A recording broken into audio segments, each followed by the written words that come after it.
नमस्कार, सोनम्स एक्सप्लेनर्स के एक नए एपिसोड में आपका स्वागत है। इस एपिसोड में हम बात करेंगे डॉक्टर इश्तियाक अहमद, जो एक पाकिस्तानी स्कॉलर और ऑथर है, साथ ही साथ एक पॉलिटिकल साइंटिस्ट है, स्वीडन में बेस्ड है। उनके एक इंटरव्यू के ऊपर जो उन्होंने हाल ही में एक पाकिस्तानी कॉलमनिस्ट दुर्दाना नजम के यूट्यूब चैनल पर दिया। बहुत लोगों के रिक्वेस्ट्स आए मुझे कि उन्होंने इस इंटरव्यू में बहुत सारी लोडेड स्टेटमेंट्स दी हैं, जिनके साथ उन्होंने शायद लगा दिया ताकि जो बर्डन ऑफ प्रूफ है वो उन पर ना आए, पर साथ ही साथ जो उनका नैरेटिव है वो उसको भी प्रोपगेट कर दें।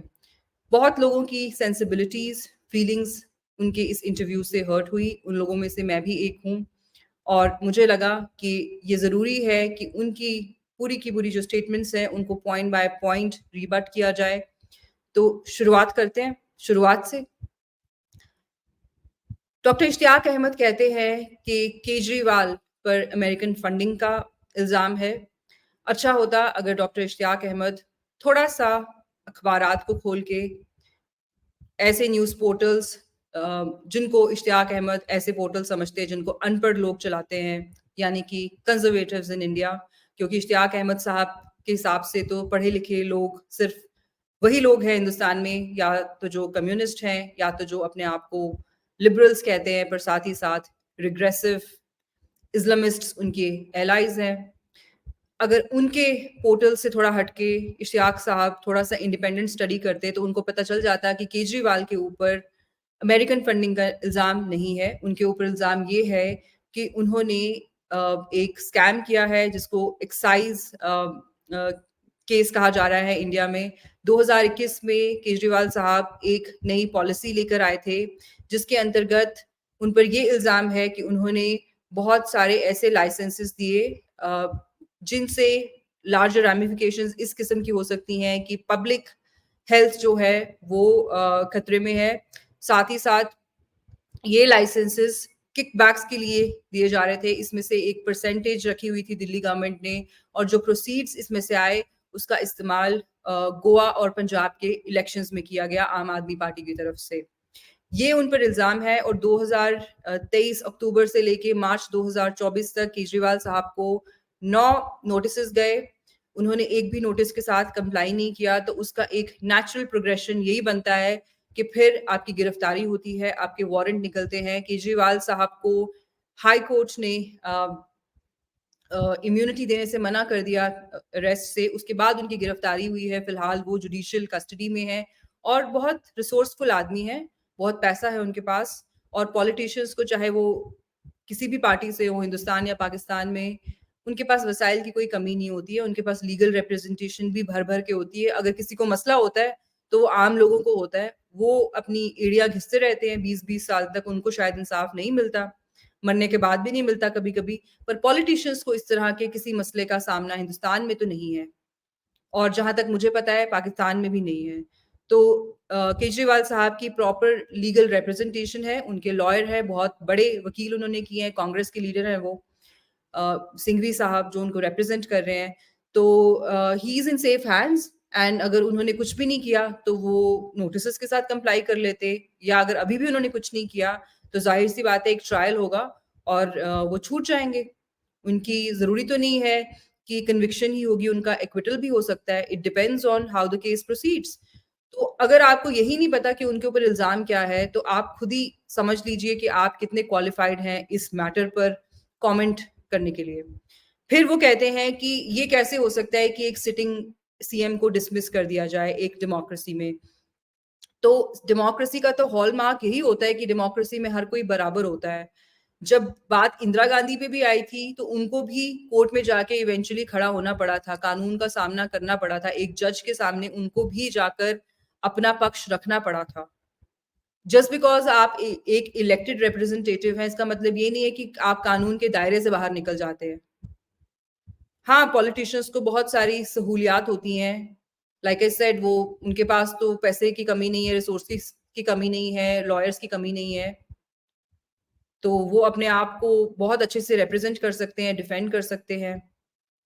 ये कहना कि एक सिटिंग सीएम को जेल में डालना डेमोक्रेसी पे असॉल्ट है, it happens all the time. ऐसा तो नहीं है कि इसकी प्रेसिडेंट पहले नहीं है। और केजरीवाल साहब, आपकी इन्फॉर्मेशन के लिए मैं बता दूं, इश्तियाक साहब, वो डिसमिस नहीं हुए हैं। वो आज भी जेल में बैठकर अपनी सरकार चला रहे हैं। हालांकि वो ये कहते थे कि जिस आदमी के ऊपर करप्शन का इल्जाम लग जाए उसको तो इस्तीफा दे देना चाहिए, उसको तो हक ही नहीं है सत्ता में बने रहने का। फिर भी वो जेल में बैठ के अपनी सरकार जो है वो चला रहे हैं। तो थोड़ा सा अपने लॉजिक पे काम करिए। जस्ट बिकॉज आप एक पॉलिटिशियन है डजंट मीन कि आप कुछ भी कर सकते हैं। इनफैक्ट आपकी जिम्मेदारी ज्यादा बनती है। आप कार्टल्स को इनकरेज नहीं कर सकते। आप ऐसे काम नहीं कर सकते जिससे आपकी जेबों को तो फायदा हो पर पब्लिक को नुकसान हो। फिर आप कहते हैं कि ऑपोजिशन पार्टीज को बांग्लादेश में सप्रेस किया जा रहा है। बांग्लादेश में भी हिंदुस्तान की तरह और पाकिस्तान की तरह जिस तरह से इलेक्शंस को स्टील किया गया पाकिस्तान में, वैसे बांग्लादेश में भी हुआ।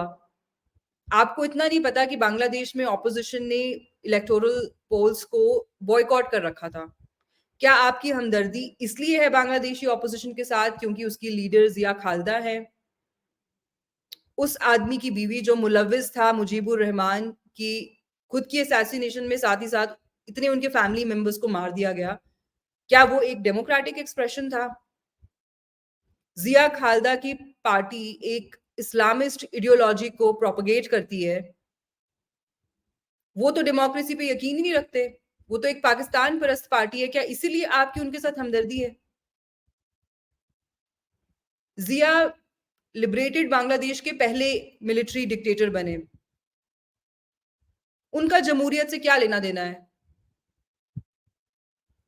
पाकिस्तान में उनको इसलिए पसंद किया जाता है कि जिया लिबरेटेड बांग्लादेश में भी पाकिस्तान परस्त थे, पाकिस्तान की बात करते थे, पाकिस्तान के साथ हमदर्दी रखते थे। On the other hand Sheikh Hasina का एक ट्रैक रिकॉर्ड रहा है। उन्होंने बांग्लादेश को एक पटरी पे लाया। आज बांग्लादेश कहाँ है?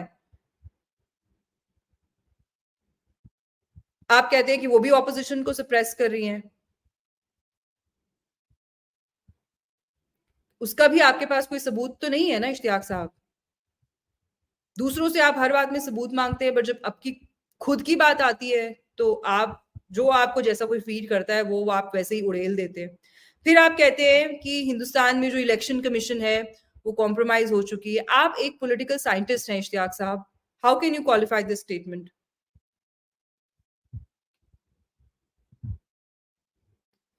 अगर हिंदुस्तान में इलेक्शन कमीशन इतनी ही कॉम्प्रोमाइज्ड है तो हिंदुस्तान में इलेक्शन कराने की जरूरत क्या है? ये सारी चीजें एक साथ तो नहीं हो सकती कि ईवीएम को भी हैक किया जा सकता है, इलेक्शंस फिक्स्ड है, इलेक्शन कमीशन कॉम्प्रोमाइज्ड है, पर फिर भी आप कहते हैं कि बीजेपी को अंदर से बहुत डर है कि वोटर किसी भी तरफ स्विंग कर सकता है। इसका मतलब कि वोटर क्या करता है उसका असर होता है इलेक्शन पे। तो फिर सब कुछ फिक्स्ड कैसे है? दुनिया का सबसे बड़ा इलेक्शन हिंदुस्तान में होता है। कभी हिंदुस्तान के इलेक्शन के ऊपर इस तरह से सवाल नहीं उठे जिस तरह से आपके। खैर, इलेक्शन तो होता ही नहीं है, तो ये तो एक जाती होगी। हिंदुस्तान को पाकिस्तान के साथ किसी भी तरह से कंपेयर करना ही एक जाती है। पर दुनिया का सबसे कॉम्प्रिहेंसिव इलेक्शन, सबसे बड़ा इलेक्शन, उस पे आप सवाल उठा रहे हैं सिर्फ इस बेसिस पे कि आपके पढ़े लिखे दोस्तों ने आपको क्या बताया है। फिर आप कहते हैं कि इंडिया जो है वो पाकिस्तान में क्योंकि हमेशा इलेक्शंस स्टोलन रहे हैं उससे इंस्पायर्ड है। फिर आप बात करते हैं भुट्टो की। आप कहते हैं भुट्टो ने इलेक्शन जो है वो रिग करवाए थे। आपको इतने डेकेड्स पीछे क्यों जाना पड़ रहा है इश्तियाक साहब? पाकिस्तान में तो हमेशा से एक फिक्स्ड मैच रहा है जिसको हम नूरा कुश्ती कहते हैं। फौजी डिसाइड करते हैं कौन प्राइम मिनिस्टर बनेगा, वो प्राइम मिनिस्टर बन जाता है। जिसका मन करता है वो उठा के उसको लटका देते हैं। किसी को वो तालिबान से मरवा देते हैं, किसी को वो फांसी पे लटका देते हैं। आपको 5 डेकेड्स पीछे क्यों जाना पड़ रहा है? और सारा मलबा आप भुट्टो पे क्यों डाल रहे हैं? भुट्टो को जो सपोर्ट कर रहे थे, जिन्होंने असली पॉलिसीज बनाई जिससे इवेंचुअली बांग्लादेशीज इतने ज्यादा डिसइल्यूजन्ड हो गए कि उन्होंने आजादी ही मांग ली, उन पर आप बात ही नहीं कर रहे। उन पर आप कहते हैं कि फौज पर हमें फक्र है, पाकिस्तान की फौज बड़ी काबिल फौज है। असली गुनहगार तो वो है। सियासतदान को गाली देना तो सबसे आसान काम है पाकिस्तान में। आप ऐसी क्या बहादुरी कर रहे हैं उनके ऊपर सारा इल्जाम लगा के? फिर आप कहते हैं कि आपके फ्रेंड्स आपको बताते हैं, आपके पढ़े लिखे लोग, कि राहुल गांधी ने जितनी मार्चेस की हैं हिंदुस्तान में वो बड़ी उनकी कामयाब रही हैं। तो ये तो एक अच्छी डेमोक्रेसी की निशानी है ना। राहुल गांधी साउथ से लेके नॉर्थ तक पद यात्रा करते हैं, जिसको वो भारत जोड़ो यात्रा कहते हैं। जगह जगह लोगों से मिलते हैं, लोगों के साथ एक डायरेक्ट कनेक्शन बैठाते हैं, कोई उनको नहीं रोकता। उनकी सिक्योरिटी का पूरा पूरा इंतजाम किया जाता है टैक्स पेयर के पैसे से। पूरा उनकी यात्रा को फैसिलिटेट किया जाता है। क्या अगर गवर्नमेंट ठान ले कि इनका फ्रीडम ऑफ एक्सप्रेशन जो है उसको हमने दबाना है, क्या वो नहीं कर सकते? क्या आप नहीं जानते स्टेट्स के पास कितनी पावर होती है? पर जो राहुल गांधी करना चाहते थे, किया ना उन्होंने। हर वो अपनी मीडिया कॉन्फ्रेंस में कहते हैं कि आप लोग तो बिके हुए हैं, जर्नलिस्ट को कहते हैं, आप तो मेरी बात चलाएंगे ही नहीं, और वो पूरी बात हम टीवी पे देख रहे होते हैं। अगर मीडिया इतना बिका हुआ है तो जहां राहुल गांधी उनको गालियां दे रहे हैं वो कैसे चल जाता है टीवी पर? वही बात होगी ना कि आप एक झूठ को 100 बार बोल दें ताकि सामने वाला आदमी जो कहीं ना कहीं सोचने पे मजबूर हो जाए कि इसमें कुछ तो सदाकत होगी। तो शायद आप भी इसी तरह के कैंपेन का शिकार हैं और आपको लगता है कि जो आपके दोस्त हैं बस वही पढ़े लिखे हैं, बाकी जिनका जो पॉइंट ऑफ व्यू है वो डिफरेंट है, वो सब अनपढ़ है। बेसिकली अनपढ़ से आपकी मुराद है कि हिंदुस्तान में जितने कंजर्वेटिव्स हैं, जितने रियलिस्ट्स हैं, वो सब बेकार हैं, वो सब हेट मॉन्गर्स हैं। दुनिया में एक आप ही हैं जो पीस एक्टिविज्म करता है, आराम से, जो खुद स्वीडन में रहता है, जिसने खुद अपनी आजादी बिल्कुल सिक्योर कर रखी है, जो खुद इस तरह के लोगों के बीच में आके कभी रहने को तैयार नहीं है, जिसको वो दिन रात डिफेंड कर रहा हो। पर जो लोग इन खतरों को जमीन पर फेस कर रहे हैं उनको आप लेक्चर दे रहे हैं।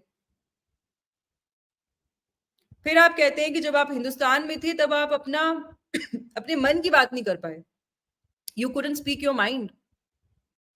मैंने आपके बहुत शोज देखे, जब आप हिंदुस्तान में थे तो आप कह रहे थे I am having the best time of my life. मैं कुछ दिन के लिए आया था और मैं कुछ महीने यहाँ पे हो गए मुझे आए हुए। इतनी आजादी यहाँ पे है, मुसलमान अपना आराम से रह रहे हैं, कोई प्रॉब्लम नहीं है। लड़के लड़कियों को मैं देख रहा हूँ आराम से पार्क्स में बैठ के बातें कर रहे हैं, औरतें यहाँ पे बड़ी आजादी की जिंदगी जी रही हैं। तब आप ये सब बातें कह रहे थे। जैसे ही आप वापस गए तो जो जो आपने यहाँ देखा वो सब उल्टा हो गया, वो सब उल्टा हो गया जाते ही, in less than a week. ये बताइए, जब आप हिंदुस्तान में थे क्या आपको सिक्योरिटी लेनी पड़ी? जब आप पाकिस्तान में रहते हैं इश्तियाक साहब, तो आपको रेंजर्स सिक्योरिटी देते हैं कि नहीं देते? जब आपसे कोई मिलने आता है तो क्या उसको 2 बार सिक्योरिटी चेक से गुजरना पड़ता है कि नहीं पड़ता है? उसके बाद भी आप इतने एप्रीहेंसिव रहते हैं कि क्या काम है आपको, क्यों मिलने आए हो मुझसे, मेरी जान को खतरा है।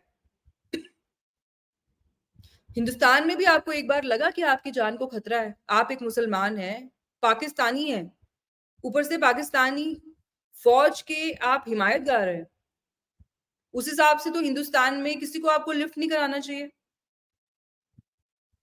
किसी के मन में आपके लिए इज्जत नहीं होनी चाहिए, क्योंकि हमारे लिए तो पाकिस्तान की जो फौज है उसका किरदार हमेशा से एक दहशतगर्द किस्म की तंजीम का रहा है।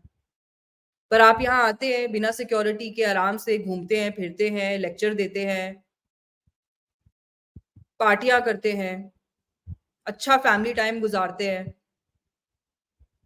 बिना सिक्योरिटी के सब करते हैं। उधर आपको सिक्योरिटी की जरूरत है, इधर नहीं है।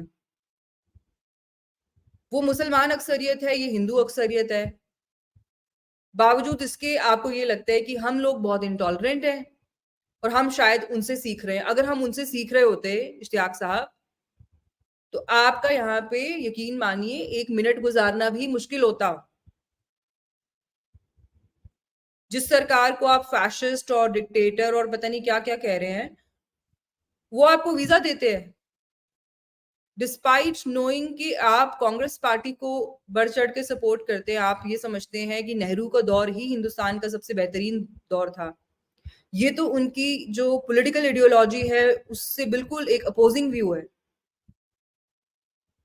पाकिस्तान में तो आपको पता है एक डिफरेंट पॉलिटिकल आइडियोलॉजी रखने की वजह से लोगों को फांसी पे लटकाया गया है। लड़कियां जेलों में बैठी हुई हैं, जिन पे इल्जाम लगा दिया कि भाई आप 9 मई को आप मुलव्विस ही थे जो हुआ है। सबूत है, नहीं है, उनके मिलिट्री ट्रायल होंगे, नहीं होंगे, किसी को नहीं पता। साल से वो लोग जेल में हैं विदाउट एनी ट्रायल। कितनी बार आप उन लोगों की बात करते हैं, कितनी बार आप पाकिस्तान के फौजी क़यादत को निशाने पे लेते हैं इस बात की वजह से कि क्यों उन्होंने इतने लोगों को जेलों में बंद कर रखा है। ऑलमोस्ट साल हो जाएगा ना अभी 9 मई को, कुछ दिनों में। कितनी बार आपने पाकिस्तान में जो पॉलिटिकल प्रिजनर्स हैं उनके लिए आवाज उठाई है। आप तो उल्टा सियासतदानों को गालियां देते नजर आते हैं। आप तो उल्टा छोटे छोटे जो बच्चे हैं जो यूट्यूब चलाते हैं उनको आप डांटते हैं। आप कहते हैं कि आप लोग जो है पूरा दिन प्रो इंडिया प्रोपागेंडा करते हैं। आपकी किताबें यहाँ छपी, आपका पूरा काम जो है उसको इस तरह से देखा जाता है कि आपने वो नैरेटिव सामने लाया जो हिंदुस्तान के नैरेटिव से मैच करता है। तो आपसे ज्यादा प्रो इंडिया काम किसने किया है? देखा जाए, अगर वो लोग आप कहते हैं रोटियां सेक रहे हैं, तो फिर तो आपने भी रोटियां सेकी हैं। दूसरों को आप लेक्चर देते नजर आते हैं, खुद आप वही चीजें करते हैं। आप यहाँ आते हैं, रहते हैं, पर बाकियों को आप कहते हैं कि आप हिंदुस्तानी एजेंट हो। ये कैसे चलता है इश्तियाक साहब? फिर आप कहते हैं कि जवाहरलाल नेहरू के टाइम पर इलेक्शंस जो हैं वो बिल्कुल फ्री एंड फेयर थे। ये बताइए कि जवाहरलाल नेहरू के टाइम पर ऑपोजिशन में कौन था? जवाहरलाल नेहरू को तो इलेक्शन कराने की भी जरूरत नहीं थी। ये तो पार्टीशन से पहले तय हो गया था कि इधर जवाहरलाल नेहरू प्राइम मिनिस्टर बनेंगे। ये तो पहले ही तय हो चुका था ना। ये तो आप भी मानते हैं। उनको तो इलेक्शन कराने की जरूरत ही नहीं थी। पर आप कह रहे हैं वो इलेक्शन हिंदुस्तान की हिस्ट्री के सबसे साफ शफाफ इलेक्शन है। उसके बाद इतने साल क्या हुआ आपको कुछ याद नहीं है। जवाहरलाल नेहरू की बेटी ने हिंदुस्तान पर इमरजेंसी लगाई, वो पूरा पार्ट जो है आप भूल गए हैं। वो आपकी पूरी जो सिलेक्टिव मेमोरी है उससे ओमिट हो चुका है। उस टाइम पर क्या-क्या हुआ, किस तरह से ऑपोजिशन के एक-एक लीडर को जेल में डाला गया, लोग भेस बदल के घूमते रहे, वो आपको कुछ याद नहीं है। आप आज भी जवाहरलाल नेहरू पे ही फंसे हुए हैं। ये वही जवाहरलाल नेहरू हैं जिन्होंने लियाकत अली खान के एप्रीहेंशन पर वीर सावरकर जो फ्री इंडिया के एक सिटीजन थे उनको 100 दिन के लिए जेल में डाल दिया कि भाई लियाकत अली खान जो है उनको तुमसे डर लगता है। एक पाकिस्तानी नेशनल के लिए उस देश का प्रधानमंत्री जो हिंदुस्तानियों के खून से सनी धरती पर बना है, हिंदुस्तानियों के कत्लेआम के बाद वो मुल्क वजूद में आया है, उसके वजीर आजम को खुश करने के लिए आपने फ्री इंडिया के एक मकबूल तरीन लीडर को 100 दिन के लिए जेल में डाल दिया, जिसके साथ अंग्रेजों के टाइम पे भी इतनी जातियां हुई। काला पानी की सजा वो काट के आया। जो पहले सेक्युलरिज्म की बात करता था, जो कहता था कि हिंदुस्तान की धरती पे रहने वाला हर आदमी हिंदू है, हम सबको इकट्ठे होके आजादी की लड़ाई लड़नी चाहिए। तो वीर सावरकर की ह्यूमन राइट्स पर आपका क्या ख्याल है इश्तियाक साहब? उस पर भी आपका कोई ख्याल होना चाहिए। नेहरू साहब जो इतने बड़े डेमोक्रेट थे, उन्होंने वीर सावरकर की ह्यूमन राइट्स की धज्जियां क्यों उड़ाई? उस पे भी अपना थोड़ा-सा ओपिनियन दीजिएगा। फिर आप कहते हैं हिंदुस्तान में तो कॉर्पोरेट मीडिया का बोलबाला है। अमेरिका में क्या है? The so called mother of democracy, जो दुनिया की सबसे पुरानी डेमोक्रेसी है, जमहूरियत है, लोकतंत्र है, वहां पर क्या हो रहा है? वॉशिंगटन पोस्ट के ओनर कौन है? Jeff Bezos. क्या वो एक बिजनेसमैन नहीं है? आपके पास दो ही तरीके होते हैं, या आपके पास प्राइवेट मीडिया भी हो, उसको भी आप इनकरेज करें, उसको भी आप फ्लरिश करने दें, या आप कंप्लीटली पूरा सब कुछ जो है वो स्टेट के कंट्रोल में ले लें, जैसे कम्युनिस्ट रिजीम्स में होता है, जिसके आप बड़े हामी हैं, जहां पे सिंगल पार्टीज चल रही हैं। आप अपने आप को सोशलिस्ट कहते हैं, आप अपने आप को कहते हैं कि मैं कॉमरेड हूं। वो आपके हिसाब से ठीक है, जहां पे सिर्फ स्टेट मीडिया हो और उसका काम सिर्फ गवर्नमेंट के नैरेटिव्स को रिप्रोड्यूस करना हो, बरक्स इसके कि एक कैपिटलिस्ट मॉडल को इंट्रोड्यूस किया जाए, जहां पे बिजनेसमैन का जो एंड गोल है वो मुनाफा है, और जो आपके एडिटोरियल जो आपका स्टांस है उसको शेप जो लोग करते हैं वो डाइवर्स बैकग्राउंड से आते हैं। उनका पूरा मॉडल ही इस बात पे चलता है कि हमें अपने चैनल को सुर्खियों में लाना है, इसको प्रॉफिटेबल बनाना है। उसमें आपको डिफरेंट पॉइंट ऑफ व्यूज की डाइवर्सिटी मिलती है, और शायद कहीं ज्यादा बेहतर ऑब्जेक्टिविटी आपको उसमें मिलेगी बरक्स एक स्टेट कंट्रोल्ड मीडिया के कंपैरिजन में। क्योंकि वहां पे तो आप जो वहां का रजीम कहेगा आपको वही करना पड़ेगा। आज रशिया में, चाइना में क्या हो रहा है? अमेरिका में भी तो कैपिटलिज्म है, अमेरिका में भी तो प्राइवेट बिजनेस ओनर्स जो है वो मीडिया को ओन करते हैं। क्या हमें पता नहीं चलता अमेरिका में क्या हो रहा है अंदरूनी? ट्रंप के साथ क्या हो रहा है, बाइडेन क्या कर रहा है, अमेरिका की किस चीज पर क्या पॉलिसी है, अमेरिका ने कहाँ गलतियां की? काबुल से निकलते निकलते एक पूरी फैमिली को मार के आ गए in a case of mistaken identity. New York Times ने एक्सपोज किया ना वहां पे, जिसकी वजह से माफी मांगनी पड़ गई पेंटागन को। वहां पे भी तो कैपिटलिस्ट मॉडल ही चल रहा है ना। आप सिर्फ हिंदुस्तान के ही इंडस्ट्रियलिस्ट को क्यों टारगेट कर रहे हैं? क्योंकि आपके जो पढ़े लिखे दोस्त हैं उनको उनसे प्रॉब्लम है। उनको लग रहा है कि ये लोग जो है ये बीजेपी की फंडिंग कर रहे हैं। तो क्या दुनिया भर में बिजनेसमैन ओपनली पॉलिटिकल पार्टीज को फंड नहीं करते? ये तो हर जगह होता है। इलेक्शंस लड़ने के लिए हर पार्टी को पैसे की जरूरत होती है, और कॉर्पोरेट्स को सब साथ में लेके चलते हैं। अगर आपका कोई इख्तिलाफ है जिसको आप बाकायदा एक्सप्लेन कर सकते हैं, अपनी स्टेटमेंट को क्वालिफाई कर सकते हैं, आप उसको जरूर सामने रखें। पर इस तरह की ब्लैंकेट स्टेटमेंट्स देना और पूरे के पूरे हिंदुस्तानी मीडिया को डिस्क्रेडिट करना, ये तो नाइंसाफी है ना। आज तक आप आयशा जलाल से सबूत मांग रहे हैं कि आपने जो किताब लिखी है जिन्ना पे, मुझे आप बताएं कि इसका क्या सोर्स है, इस बात का क्या सोर्स है, मुझे गलत साबित करें। पर when it comes to your own statements, some of them are very inflammatory in nature. मैंने आपको एक पाकिस्तानी पॉडकास्ट पे ये बोलते सुना कि हमारे साथ तो ये तो हाल हो गया है कि जो हिंदुस्तान जो डिवाइड हुआ उससे तो मुसलमान डिवाइड हो गए उल्टा खित्ते में, वरना आज हमारी अक्सरियत होती। जहां जहां आपके लोगों की अक्सरियत है वहां पे आप मुझे बताएं, क्या वैसा लाइफस्टाइल है जैसा आप जीते हैं या प्रेफर करते हैं इश्तियाक साहब? खुद तो आपने यूरोप में भी ऐसा एक देश चुना जहां आपको पता है कि जो फ्रीडम ऑफ एक्सप्रेशन है उसका बोलबाला है। मतलब Sweden is known for individual liberties, civil liberties, freedom of expression. खुद आपने ऐसे मुल्क का इंतखाब किया अपने रहने के लिए, बट दूसरों के लिए जब आप बात करते हैं तो आप बड़े हाई पेडिस्टल पे चीजें रख के बात करते हैं। आप एप्पल्स को ऑरेंजेस के साथ कंपेयर भी कर देते हैं, आप अपनी राय का इजहार भी कर देते हैं, साथ में शायद लगा देते हैं अपना छोटा सा, ताकि बर्डन ऑफ प्रूफ आपके ऊपर ना रहे। फिर आप कहते हैं प्रधानमंत्री मोदी राम मंदिर में जाके लेट गए। अगर आप नमाज पढ़ रहे हो इश्तियाक साहब, और कोई कोई ये कह दे कि इश्तियाक साहब हवा में झूल गए, तो क्या आपको ये बात पसंद आएगी? हम लेट के भगवान के सामने प्रणाम करते हैं, वो हमारे अकीदे का हिस्सा है, जिस तरह से मुसलमान एक तरीके से अपनी नमाज अदा करते हैं।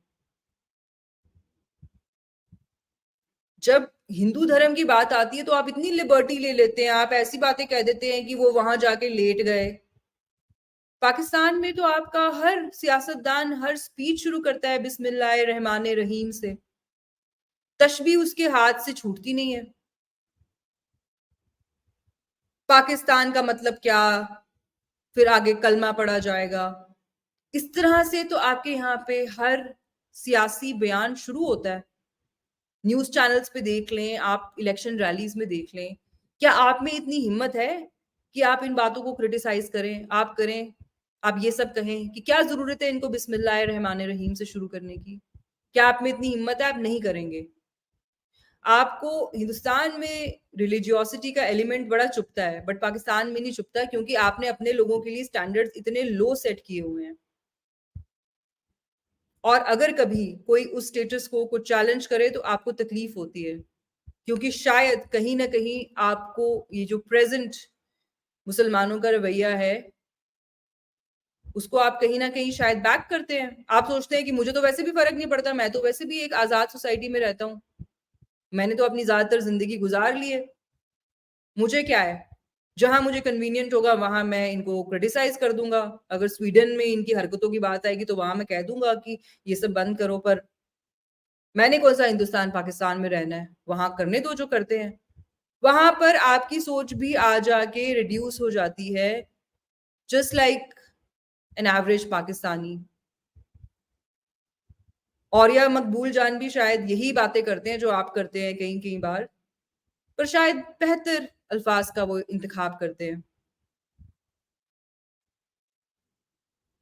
आप कहते हैं कि पंडित जवाहरलाल नेहरू ने मना किया राजेंद्र प्रसाद जो हिंदुस्तान के पहले सदर थे उनको कि आप सोमनाथ मंदिर जो है उसकी जो इनॉग्रल सेरेमनी उसमें ना जाएं। आपके हिसाब से उन्होंने बहुत अच्छा काम किया। मतलब हिंदुस्तान में हिंदूज का एक मंदिर जिसको मुसलमान इन्वेडर्स ने 17 बार तोड़ा, हिंदूज को हक नहीं है कि वो उसको रिस्टोर करें। नेहरू ने कहा कि ये टैक्स चेकर के या गवर्नमेंट के पैसे से नहीं हो सकता, क्योंकि हम एक सेक्युलर कंट्री हैं। हिंदू लोगों ने उसके लिए खुद डोनेशंस रेज की, जैसे आज राम मंदिर के लिए की गई, खुद उस मंदिर को बनवाया। पर राजेंद्र प्रसाद जो खुद एक हिंदू थे, उनको नेहरू कहते हैं कि आप वहां मत जाएं क्योंकि हम एक सेक्युलर स्टेट हैं, और आपको उसमें बड़ी खुशी मिलती है क्योंकि राजेंद्र प्रसाद का अपना पर्सनल क्या अकीदा है उससे क्या फर्क पड़ता है, क्योंकि हिंदू तो होता ही कॉम्प्रोमाइज करने के लिए है। पर आप ये बताना भूल गए कि राजेंद्र प्रसाद ने नेहरू की बात को ओवर रूल किया। वो गए उसकी इनॉग्रल सेरेमनी में, उन्होंने अटेंड की मंदिर की इनॉग्रल सेरेमनी, और उन्होंने नेहरू को जवाब दिया कि हम एक सेक्युलर डेमोक्रेसी जरूर हो सकते हैं, पर हम एक इररिलीजियस एंटी रिलीजियस सोसाइटी नहीं है। अगर मुझे किसी चर्च या किसी मस्जिद से बुलावा आता तो मैं वहां भी जाता। ट्रू सेक्युलरिज्म का तो यही मतलब होता है ना, कि आप सब जो मजाहिब हैं उनको इक्वली ट्रीट करें। और माफ करिएगा, आपसे ज्यादा किसको ये बात पता होनी चाहिए कि हमारा जो रिलीजन है इसमें एक जो रीजन है इसमें एक रिलीजन को लेके एक एपेटाइट है। इवन हमारी constitution is not free from religious biases, otherwise why would the minorities have so many privileges over the majority? Minorities अपने इंस्टीट्यूशंस को फुली कंट्रोल करती हैं, अपने रिलीजियस श्राइन्स को, मेजॉरिटी नहीं करती है। हमें गवर्नमेंट को हर चीज का हिसाब देना पड़ता है, हमारे यहाँ जो चढ़ावा होता है उस पर भी टैक्स पे करना पड़ता है। तो हिंदुस्तान की तो जो कॉन्स्टिट्यूशन है उसमें ऑलरेडी एक एपेटाइट मौजूद है रिलीजन को लेके, और पाकिस्तान की कॉन्स्टिट्यूशन की तो माशाल्लाह बात ही मत करिए। That's just a reproduction of the Holi Quran in Jinnah's own words। White house में इफ्तार डिनर ऑर्गेनाइज होता है हर साल। इफ्तार पार्टीज डिफरेंट कांग्रेसमैन अपनी अपनी कॉन्स्टिट्यूएंसी में कराते हैं। बाकायदा अमेरिकन प्रेसिडेंट इफ्तार डिनर रखता है व्हाइट हाउस में। आपके हिसाब से अमेरिका सेक्युलर नहीं है? क्रिसमस पार्टीज रखी जाती हैं व्हाइट हाउस में। 10 डाउनिंग स्ट्रीट जो ब्रिटिश प्राइम मिनिस्टर का रेजिडेंस होता है, वहां पर इस साल ऋषि सुनक ने दिवाली पार्टी रखी, हिंदू कम्युनिटी के लोगों को वहां इनवाइट किया। तो आपके हिसाब से they they have ceased to be secular democracies? उनको तो आपको बिठा के आपकी राय लेनी चाहिए कि इश्तियाक साहब आप हमें बताएं हम डेमोक्रेसी कैसे चलाएं, सेक्युलर का मतलब क्या होता है? सेक्युलर का मतलब ये नहीं होता कि जो हमारे इलेक्टेड रिप्रेजेंटेटिव्स होते हैं उनका जो अपना मजहब होता है या जो अकीदा होता है उसको वो बिल्कुल उन्होंने छोड़ दिया है। You don't cease to be a Christian or a Hindu just because the Muslim is not going to be very accepting of your diverse religious identity. It doesn't work that way. मुसलमानों की तो जहां जहां अक्सरियत है वो तो minorities को कुचल देते हैं, उनको तो वो कोई हक ही नहीं देते। पर मुसलमानों को इफ्तार पार्टीज भी उनकी कराई जाती है। हमारे यहाँ फौज ऑर्गेनाइज करती है इफ्तार पार्टीज। और बताइए, हिंदूज के लिए और क्रिश्चियंस के लिए और सिखों के लिए तो कुछ नहीं ऐसा किया जाता। हिंदूज के लिए तो वैसे ही कुछ नहीं किया जाता, पर मुसलमानों के लिए हमारे यहाँ फौज जम्मू कश्मीर में इफ्तार पार्टीज ऑर्गेनाइज करती है। क्या वो सेक्युलरिज्म के अगेंस्ट नहीं है आपके हिसाब से? उस पर भी कभी आप अपनी कुछ कुछ तो उस पर भी अपनी आप ओपिनियन दे। फिर आप कहते हैं कि हिंदूज में एक सेंस है कि हमारे साथ जाती हुई, तो ये हमारी सेंस है। आपने जो खुद इतनी किताबें लिखी हैं जिसमें आप खुद कहते हैं कि मैंने साबित किया है कि Hinduism is not a converting religion, हिंदुओं ने कहीं पे भी वायलेंस को शुरू नहीं किया ड्यूरिंग द पार्टीशन और बिफोर द पार्टीशन, और हिंदूज ने तो रिटेलिएट भी नहीं किया। सिखों ने फिर भी रिटेलिएट किया जो उनके साथ रावलपिंडी में हुआ, बट हिंदूज तो कहीं पे रिटेलिएट भी नहीं कर पाए मुसलमानों को। आप खुद इस नोशन को प्रोपोगेट कर रहे हैं अपनी हर किताब के थ्रू। तो जिनके साथ हुआ है ये, जब वो उस बात को याद करते हैं या फिर हिस्टोरिकली उनके साथ जो गलत हुआ है कोशिश करते हैं उन हिस्टोरिकल रॉन्ग्स को अनडू करने की, तो आपको तकलीफ हो जाती है। आप कहते हैं ये सिर्फ उनकी फीलिंग है। क्यों इतना ज्यादा तजादात क्यों है? आपकी जो जो आपका स्कॉलरली वर्क है वो किसी और डायरेक्शन में जाता है, पर जब आप पाकिस्तानी पॉडकास्ट पे जाते हैं तो आप किसी और नौइयत की बात करते हैं। हिंदुस्तान में होते हैं तो आप कुछ और बात करते हैं, हिंदुस्तानियों से बात करते हैं तो आप कुछ और बात करते हैं।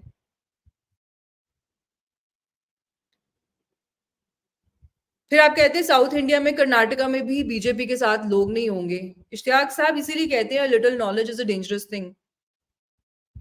कर्नाटका ही एक ऐसी स्टेट है साउथ में जहां पर बीजेपी को बढ़ चढ़ के मैंडेट मिलता रहा है। उसकी हिस्ट्री रही है इनकी यहाँ पे जीतने की। यहाँ पे कभी कांग्रेस की सरकार बनती है, कभी बीजेपी की सरकार बनती है, और बहुत बार बीजेपी यहाँ पे as the single largest party emerge हो चुकी है। आपको स्टेट्स के नाम नहीं पता, आपको यही नहीं पता कि साउथ में भी कितनी डाइवर्सिटी है। जो द्रविडियन पॉलिटिक्स की आप बात करते हैं, that is not dominant in Karnataka. South में 5 स्टेट्स हैं। जिस नौयत की आप बात करते हैं कि वहां पे बीजेपी को पसंद नहीं करते, वहां पे द्रविडियन पॉलिटिक्स होती है, वहां पे पाकिस्तान फैक्टर काम नहीं करता, वो पॉलिटिक्स आपको डोमिनेंट मिलेगी तमिलनाडु में। Karnataka is completely different. पर क्योंकि आपको ग्राउंड पे क्या चीजें हो रही हैं आपको पता नहीं, आप सिर्फ सुने सुनाए पे चल रहे हैं, थोड़ा यहाँ से सुना थोड़ा वहां से सुना और अपना ओपिनियन बना लिया। आप कुछ भी कहते जा रहे हैं, और आपको पता है पाकिस्तान में तो वैसे ही माशाल्लाह चैलेंज करने वाला कोई है ही नहीं, क्योंकि वो खुद व्हाट्सएप यूनिवर्सिटी में पढ़ते हैं। वो सब व्हाट्सएप से ही सीखते हैं। जैसे उनको हिंदुस्तान में कोई मुसलमान गुंडा मिलता है तो वो उसको मुसलमानों का लीडर बना देते हैं। उनके हिसाब से एक ऐसे आदमी के जनाजे पे हजारों मुसलमानों का शामिल होना बिल्कुल ठीक है जिसने 2 हिंदू बच्चों का गला रेत के उनका खून पिया रमदान के महीने में। ऐसे लोग तो वैसे ही आपके एजेंडा को चैलेंज नहीं करेंगे। Whatever your agenda is, or you know it best. But those of us who grew up idealizing you, we are left disappointed. और हमें शर्म आती है अपने उन फेलो इंडियंस पर भी जो आपको बुलाते हैं और आपकी यहाँ पे आपको हॉस्पिटैलिटी के साथ रखते हैं, आपके मजे करवाते हैं, आपकी पार्टियां करवाते हैं और एंड में आप उनके भी मुंह पे थूक के चले जाते हैं। आप इतना भी नहीं सोचते कि आपके गैर जिम्मेदाराना बयानों की वजह से लोग उनको कॉर्नर करेंगे। आप कहते हैं I stand by my views. गया भाड़ में मेरा होस्ट, चाहे उसको कितनी भी इस वजह से हीट का सामना करना पड़े कि तुमने इतने एक अनग्रेटफुल हिपोक्रेटिक किस्म के इंसान को होस्ट किया। एक पाकिस्तानी को हिंदुस्तान में होस्ट करना कोई छोटी बात नहीं है, जिस तरह की आपके मुल्क की हिस्ट्री है। फिर आप कहते हैं हिंदू एरियाज में यहाँ पे सॉरी मुसलमान एरियाज में यहाँ पे हिंदू खड़े हो रहे हैं। आपको जो सवाल पूछा गया आप उसके साथ अग्री करते हुए कहते हैं कि हाँ ये तो बात है, सेक्युलरिज्म यहाँ पे खत्म होता जा रहा है। तो सेक्युलरिज्म का क्या ये मतलब होता है कि जहां पे मुसलमान रहते हैं वहां पे मुसलमान ही खड़ा हो, जहां पे हिंदू रहते हैं वहां पर हिंदू ही खड़ा हो? ये तो सेक्युलरिज्म की स्पिरिट के अगेंस्ट है। क्योंकि जब आप इस एजेंडा पे वोट करेंगे which is free of religious biases like it should be in a secular state, then how does it matter who your candidate is? आप कहते हैं कि बीजेपी मुस्लिम कैंडिडेट्स को फील्ड नहीं करती। Why should they? जब मुसलमान पूरा दिन बैठ के ये प्रोपेगेंडा करते हैं कि बीजेपी एक मुसलमान विरोधी पार्टी है, जबकि वो 5 पॉलिसीज भी ऐसी नहीं गिना सकते जिससे वो साबित कर सकें कि बीजेपी के राज में या मोदी सरकार के राज में उनके साथ स्टेट लेवल पर किसी तरह की डिस्क्रिमिनेशन हुई है। लोगों की आपस में झड़प होती है ग्राउंड पे, दैट्स अ डिफरेंट स्टोरी। मुसलमानों के साथ रहना इतना भी आसान नहीं है इश्तियाक साहब, आप तो सबसे ज्यादा ये जानते हैं, तभी तो आप भाग गए पाकिस्तान से। और आप ये बात मानते भी हैं कि बड़ी देर पहले ही मुझे पता चल गया था कि यहाँ पे मेरा गुजारा नहीं है। आप तो ये सबसे अच्छे से जानते हैं कि मुसलमानों के साथ रहना आसान नहीं है। हिंदुस्तान में नहीं, कहीं पे भी, दुनिया का कोई भी मुल्क उठा के देख ले और मुझे बताएं कि कहां पर मुसलमान एक आइडियल मेजॉरिटी या एक आइडियल माइनॉरिटी बन के रह रहे हैं। मेजॉरिटी में होते हैं तो अक्सरियत का फायदा उठाते हुए माइनॉरिटीज को तंग करते हैं, उनको दबाते हैं, उनको कुचलते हैं, उनको बेसिक राइट्स नहीं देते। 6th सेंचुरी में चले जाते हैं पीछे, इंस्पिरेशन लेते हैं उस टाइम के अरेबिया से कि 7th सेंचुरी में उधर क्या हो रहा था, लोगों से जिजिया वसूला जा रहा था, हम उनको प्रोटेक्शन दे रहे थे पैसे के बदले में। इतनी पीछे चले जाते हैं, उनको ये भी समझ नहीं आता कि वो वैल्यूज आज के टाइम के साथ कंपैटिबल नहीं है।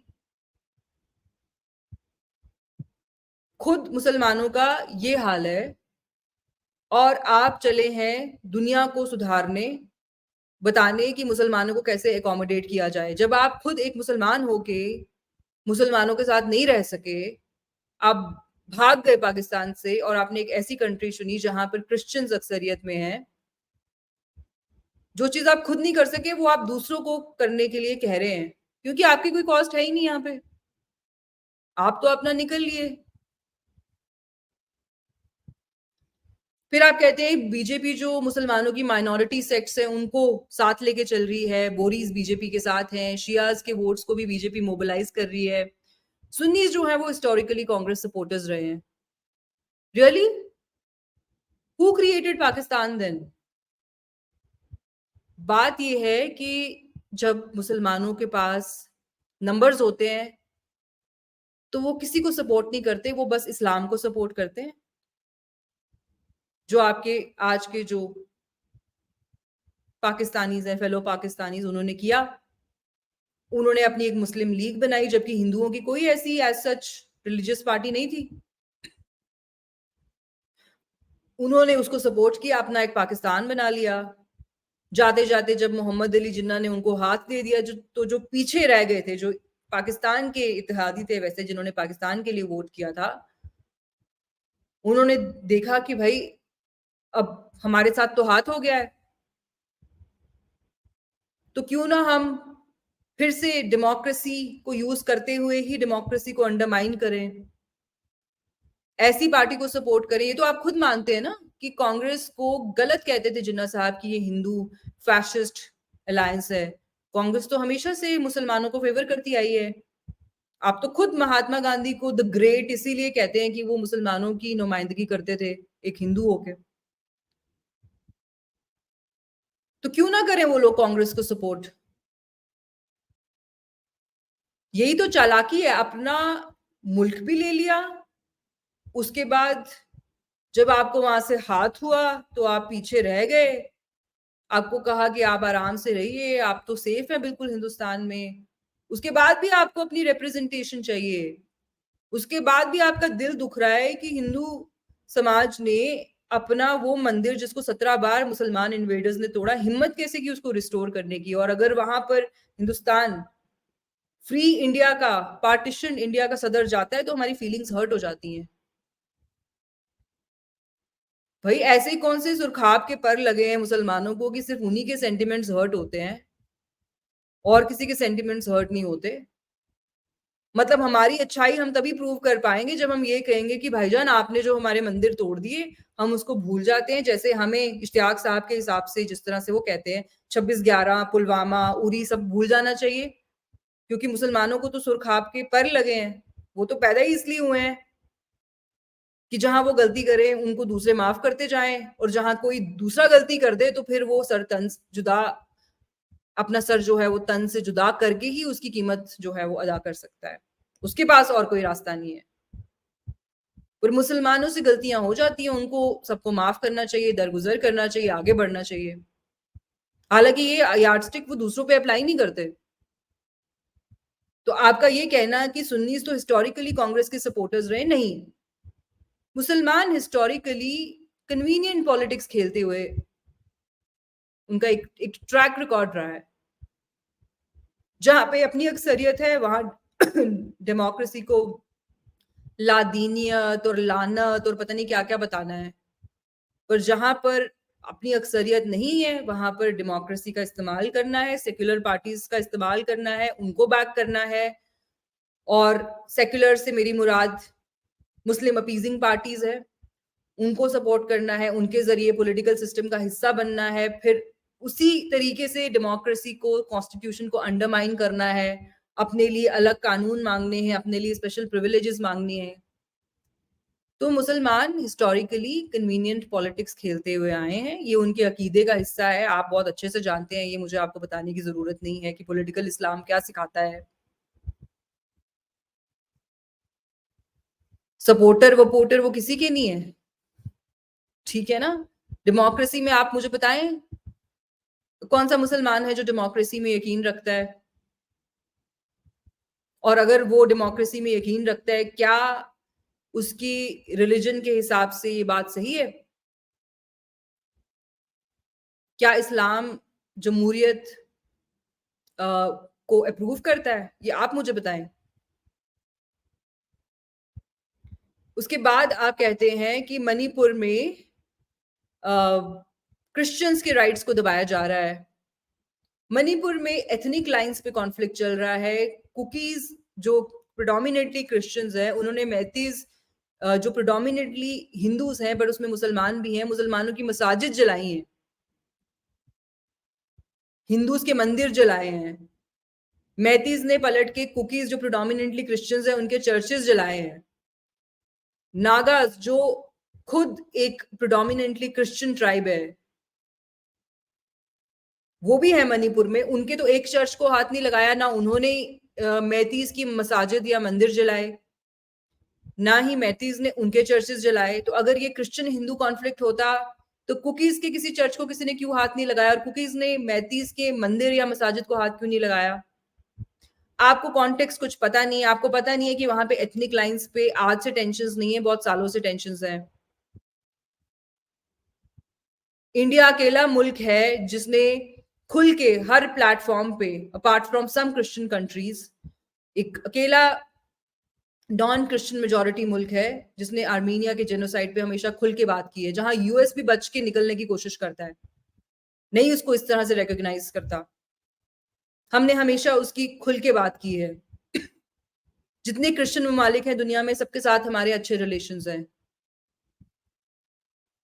आप हमें एक्यूज कर रहे हैं कि हम क्रिश्चियंस के भी अगेंस्ट हैं, हम हिंदू मुसलमानों के भी अगेंस्ट हैं। अगर हम इतने ही बुरे हैं तो हम दुनिया भर में फ्लरिश कैसे कर रहे हैं? कैसे ऐसा है कि कहीं पे भी लोग ये नहीं कह रहे कि हिंदू डायस्पोरा जो है, हिंदू इमिग्रेंट्स, इनको निकालो, ये हमारे साथ एसिमिलेट नहीं कर रहे, सोशली इंटीग्रेट नहीं कर रहे। ये इल्जामात तो सारे आपकी कौम पे लग रहे हैं, जिनके साथ आप हमें कह रहे हैं कि एकोमोडेट करें, हम उनको बर्दाश्त करें और आगे बढ़े। आप कहते हैं क्योंकि मुस्लिम लीग ने स्ट्रैटेजी यूज करके पाकिस्तान बना लिया तो बीजेपी को लगता है इस तरह से हम इलेक्शन तो जीत ही जाएंगे। तो आपको तो मैंने खुद एक पाकिस्तानी पॉडकास्ट पे कहते सुना है कि पार्टीशन एक गलती थी क्योंकि उससे मुसलमान जो हैं वो डिवाइड हो गए, वरना आज हिंदुस्तान में भी मुसलमानों की अक्सरियत होती, हमारे वारे न्यारे होते। तो मतलब पार्टीशन को जब आप कंडेम करते हैं तो आपका बुनियादी इख्तिलाफ ये नहीं है कि लोग लोग जो है वो रिलीजियस लाइंस पे डिवाइड हुए। आपका दर्द ये है कि आज हिंदुस्तान में मुसलमानों की अक्सरियत क्यों नहीं है। और अगर नहीं है आपका मतलब ये, तो ये बताइए कि आप डिफरेंट प्लेटफॉर्म्स पे डिफरेंट बातें क्यों बोलते हैं। जब आप पाकिस्तान जाते हैं तो आप वहां पे वो बातें बोलते हैं जो वहां के लोगों को पसंद आती हैं। जब आप यहाँ आते हैं तो आप यहाँ पे वो बातें बोलते हैं जो यहाँ के लोगों को पसंद आती हैं। पर जब आप स्वीडन जाते हैं तो आप वो बोलते हैं जो आप असली में फील करते हैं। ये किस किस्म के इंसान हैं आप?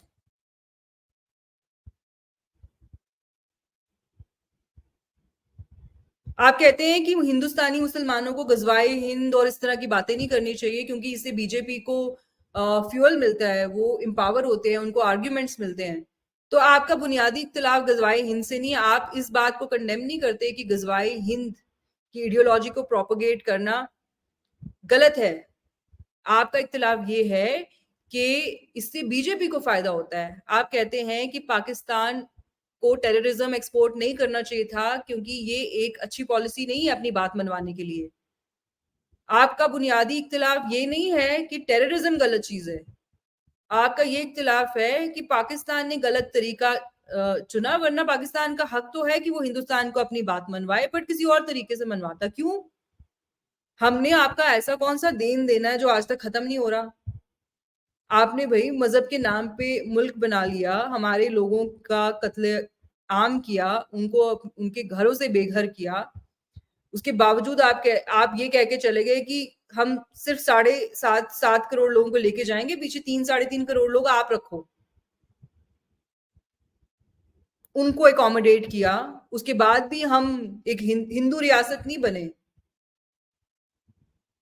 हम सेक्युलर रहे, फिर भी हमारा देन आपकी तरफ जो है वो खत्म नहीं हो रहा, वो पता नहीं कब तक चलता ही रहेगा। तो आपका बुनियादी इख्तिलाफ गजवाई हिंद की आइडियोलॉजी से नहीं है, सिर्फ इस बात से है कि इससे बीजेपी को फायदा होता है।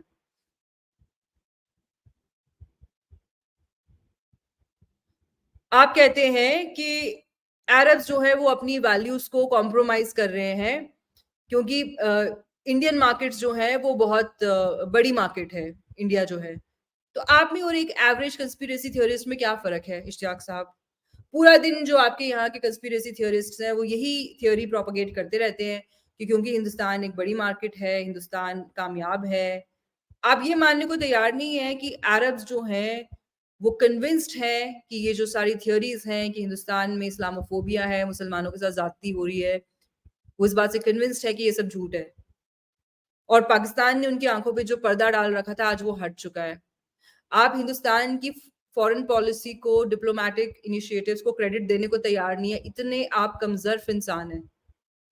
आप जयशंकर और जितने हमारे जो लीडर्स हैं उनके बारे में ऐसे बात करते हैं जैसे वो आपके सारे स्टूडेंट थे। हर किसी को आप जानते हैं, हर किसी के साथ आपकी बात हो चुकी है। आप कहते हैं कि मैं जयशंकर की बात से बिल्कुल इत्तेफाक नहीं रखता जब वो ये कहते हैं कि हमें कुछ चीज़ें हम नहीं भूल सकते, हम 26/11 नहीं भूल सकते, हम पठानकोट अटैक नहीं भूल सकते, हम उरी नहीं भूल सकते, हम पुलवामा नहीं भूल सकते। आप चाहते हैं कि हम अपने लोगों का खून आपको माफ़ कर दें। There should be no accountability. You never tell Asim Munir to hand Hafiz Saeed over to India. आपको इंडिया के अंदर क्या हो रहा है सब पता है। कुछ चीज़ें छोड़ के, जैसे संदेश खाली में क्या हुआ वो आपको नहीं पता है। कन्हैया लाल के साथ क्या हुआ वो आपको नहीं पता है। बड़ाऊ में 2 बच्चों का गला रेत के उनका खून पिया गया माह रमदान में, वो आपको नहीं पता है, उस पे आप बात नहीं करेंगे। वैसे आपको सब पता है, बट आपको ये याद नहीं है कि ये जो यूएन डेजिग्नेटेड टेररिस्ट आपके यहाँ बैठे हुए हैं, इनके नाम क्या है? तब आप कहते हैं वो कौन-सा मौलाना है बताना ज़रा? आप उनके खिलाफ क्यों नहीं कैंपेन करते? आप क्यों नहीं इसके ऊपर कैंपेन करते कि हिंदुस्तान, पाकिस्तान में अगर कशीदगी को कम करना है, असल मायने में रिश्तों को बेहतर करना है, तो पाकिस्तान की फ़ौज को लीड लेनी चाहिए और हाफ़िज़ सईद को, दाऊद इब्राहिम को और इस तरह के और बहुत सारे दहशतगर्द जो हैं, मसूद अज़हर टाइप के, इनको हिंदुस्तान को हैंड ओवर करें। ये चीज़ साबित करे कि पाकिस्तान सच में हिंदुस्तान के साथ अमन चाहता है। सिर्फ़ आपके कह देने से क्या होता है इश्तियाक साहब, आप तो खुद अपने मुल्क से भागे हुए हैं। आपकी क्या चलती है वहाँ पे? सिर्फ आपके कह देने से मतलब जयशंकर को सब माफ कर देना चाहिए।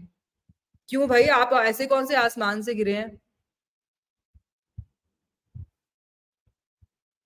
और लास्टली, जो प्लेटफॉर्म आपने चुना, जिस प्लेटफॉर्म का आपने इंतखाब किया, हैं जी, जहां पे आप बैठ के ये सारी बड़ी बड़ी बातें कर रहे थे, that platform is run by a woman who says the Hindus and the Jews are scum of the earth. इनको तो एनहाइलेट कर देना चाहिए, इनको तो फेस ऑफ द अर्थ से हटा देना चाहिए। ये हिंदूज का क्या मजहब है? ये तो कुत्ते बिल्लियों को अपना भगवान बना लेते हैं। जो खातून ये कहती है, उसके प्लेटफॉर्म पे जाके आप हमें लेक्चर दे रहे हैं। क्या आपकी लेजिटिमेसी रह गई इश्तियाक साहब? जो खातून ट्विटर पे बैठ के एफआईए जैसे इदारों को टैग करके कहती है कि पाकिस्तानी यूट्यूबर्स की पकड़ दकड़ हो, खुद तुम क्या कर रही हो? दूसरों को तुम फंसा रही हो कि इनकी पकड़ दकड़ हो, क्योंकि ये प्रो इंडिया एंटी इस्लाम कंटेंट बनाते हैं। जो खातून इस नोशन को प्रोपेगेट करती है कि जो लोग पाकिस्तान में सेक्युलरिज्म की बात करते हैं, वो आइडिया ऑफ पाकिस्तान को नेगेट करते हैं, उनको सजाएं मिलनी चाहिए, उसके प्लेटफॉर्म का आप इंतखाब कर रहे हैं ये सब बातें कहने के लिए। It can't get worse than that Ishtiaq साहब, it just can't get worse than that. और उस खातून ने आज तक पब्लिकली इस चीज पर कोई माफी नहीं मांगी है। वो ये भी कहती हैं कि अगर आप होली मना लें एक मुसलमान होके तो आपका मजहब तब्दील हो जाता है, और उसके साथ कोलैबोरेट करके आप हमें लेक्चर दे रहे हैं।